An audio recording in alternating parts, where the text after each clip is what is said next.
Okay guys, pag-usapan natin dito yung yung mga comment ng ating sa YouTube. So meron kasi dito mga nag-comment na hanggang ngayon hindi matapos-tapos. Napansin ko kasi halos pare-pareho sila ng comment, So ito yung comment nila. Ayan. Ang tanong, bakit ayaw lumaban ni Naoya Inoue kay Casimero kung madaling talunin si Casimero? So ito yung comment. Actually, I was about to reply, kaya lang kasi sa dami, ayoko ng isa-isa. So, gawan ko na lang ng video. So, ito yun. So, simple lang guys, Huwag na natin patagalin siguro. Bakit ayaw lumaban ni Naoya Inoue kay Casimero? Bakit ayaw lumaban? Para sa akin, kaya ayaw lumaban ni Naoya Inoue kay Casimero dahil sa achievements, High risk and low reward. Why? Imagine, kung lalabanan ko, for example, ako si Naoya Inoue, and then ikaw si Casimero.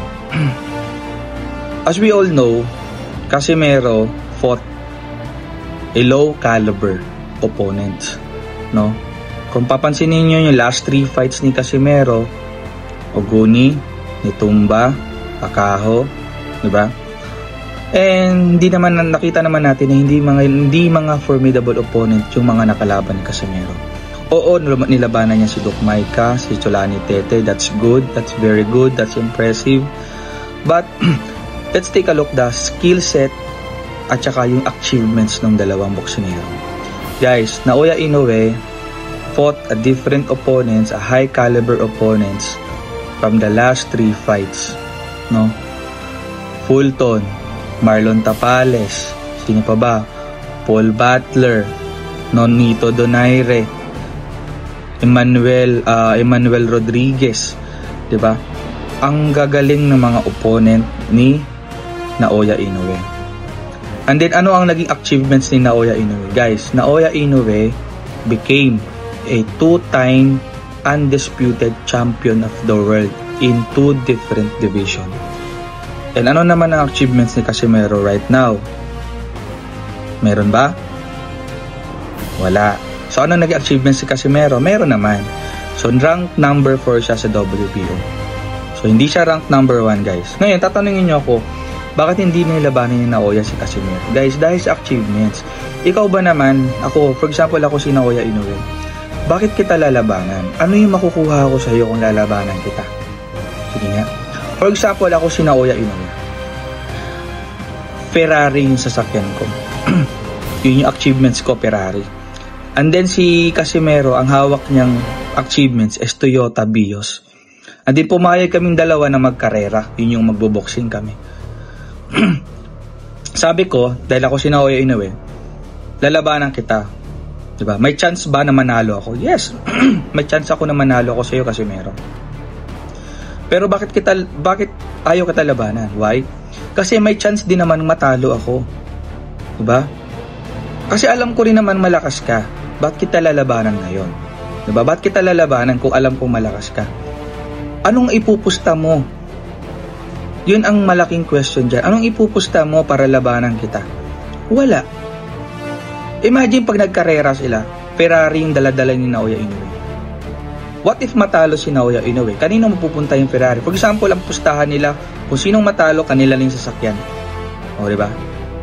What if matalo si Naoya Inoue? Kanino mapupunta yung Ferrari na sasakyan niya? Kunwari, for example, kay Casimero. What if manalo si Naoya Inoue? Kanino mapupunta yung sasakyan ni Casimero na Toyota Vios? Kay Naoya. So, anong weight ng dalawa? Diba? Kung manalo ako sa'yo, pero ang makukuha ko lang Toyota Vios, magkano lang yung Toyota Vios, guys?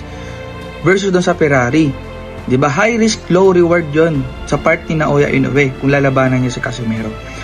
So, anong chance para labanan ni Casimero si Naoya Inoue? Is to fight a rank high caliber opponent. So, sino sa tingin ko ang pwede niya makalaban? Ito na nga guys sinabi na nga Marlon Tapales. Diba?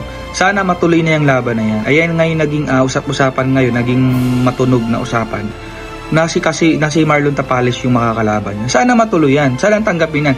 Sana yung promoter niya gumawa ng paraan. Bakit? para ma-uplift naman yung record, no? Yung achievements ng tao. Kasi alam naman natin guys, kahit ako guys, hindi naman ako super fanatic na fan. Ako ay isang boxing fans. So kumakampi lang talaga ako kung saan ako sa tingin ko mananalo, kung saan lang talaga ako sa tingin ko na yamado yung isang tao. Doon lang ako nagsasabi. Kumbaga hindi ako bias, no? Hindi ako bias sa pagdating sa sports. I'm not an expert, pero ito lang sa tingin ko diyan.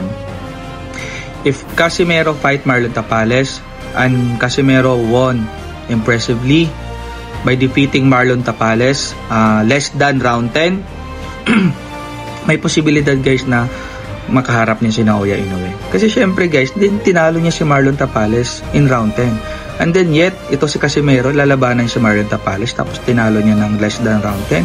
That's very impressive. Diba? So for me guys, masyado pang maaga kung sabihan nyo na bakit hindi lumaban si Naoya Inoue dahil takot kay Casimero. No, wala namang sigurong boksingero na takot. Diba? Wala namang sigurong boksingero na takot. Tsaka isa pa guys, sabi nga nila may laban daw si Casimero, hintay-hintay lang, 'di ba?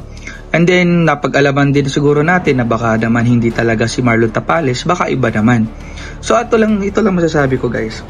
As long as Casimero fight, i-tune up fight na hindi high caliber na opponent guys, kahit manalo siya impressively, kahit manalo siya round 1 via knockout, hindi yan papansinin na Naoya Inoue. Why?